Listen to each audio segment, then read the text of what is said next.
David Ricardo.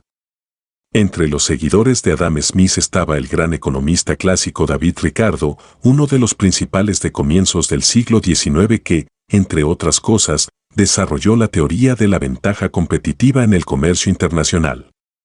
Además de su sustancial contribución al análisis económico, Ricardo creó un nuevo enfoque y estilo al escribir sobre economía. La riqueza de las naciones estaba llena de comentarios sociales y observaciones filosóficas y concluía con una clara sugerencia de que Gran Bretaña no debía tratar de mantener el control sobre sus colonias en América, que se rebelaron el mismo año en que su tratado fue publicado. Al contrario, el libro de David Ricardo Principios de Economía Política, de 1817, fue la primera de las grandes obras de economía que se dedicó al análisis de los principios económicos imperecederos, completamente separados del comentario social, político o filosófico, y con un mayor énfasis en esos principios que en cuestiones de políticas inmediatas.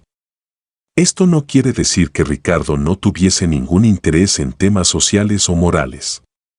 Algunos de sus análisis fueron inspirados por los problemas económicos específicos a los que se enfrentaba el Reino Unido ante el inicio de las guerras napoleónicas, pero los principios que él desarrolló no estaban limitados a los problemas de esa época, de igual manera que la ley de gravedad de Newton no estaba limitada a manzanas que se caían de los árboles.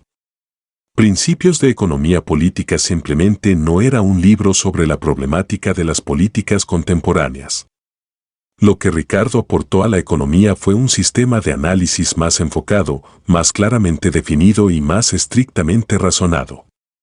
Sin embargo, David Ricardo no era simplemente una máquina de razonamiento. En sus acciones personales y correspondencia privada, Ricardo demostró ser un hombre con un nivel moral muy alto y muy preocupado por la sociedad. Cuando se convirtió en miembro del Parlamento británico, Ricardo le escribió a un amigo: «Espero no considerar nunca las sonrisas de los grandes y poderosos como un incentivo suficiente para alejarme del camino de la honestidad y las convicciones de mi propia mente». Como miembro del Parlamento, Ricardo cumplió con sus ideales.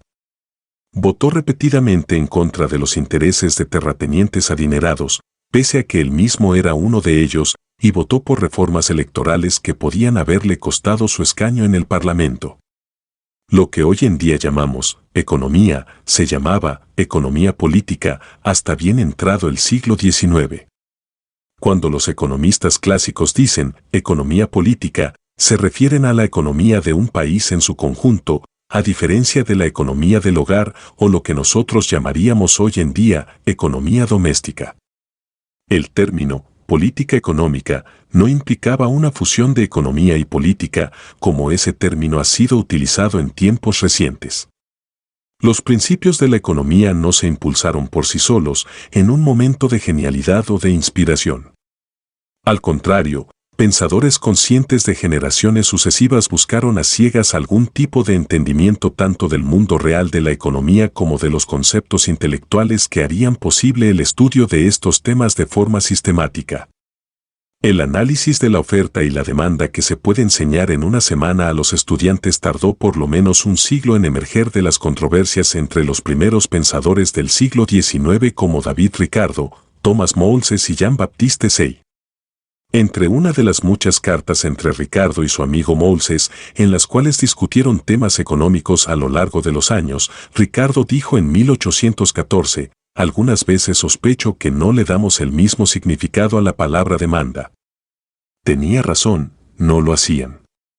Pasarían décadas después del fallecimiento de ambos hombres para que el término fuese clarificado y definido con suficiente certeza para que signifique lo que significa para los economistas hoy en día. Lo que parecieran ser, en perspectiva, pequeños avances en la lógica, son más bien el producto de un proceso largo y tedioso de prueba y error, al tiempo que se van creando y refinando conceptos y definiciones para expresar ideas en términos claros e inconfundibles que permiten que los temas importantes puedan ser debatidos con términos que partes antagónicas aceptan mutuamente, para que así puedan por lo menos estar en desacuerdo en cuestiones sustanciales, en lugar de frustrarse con la semántica.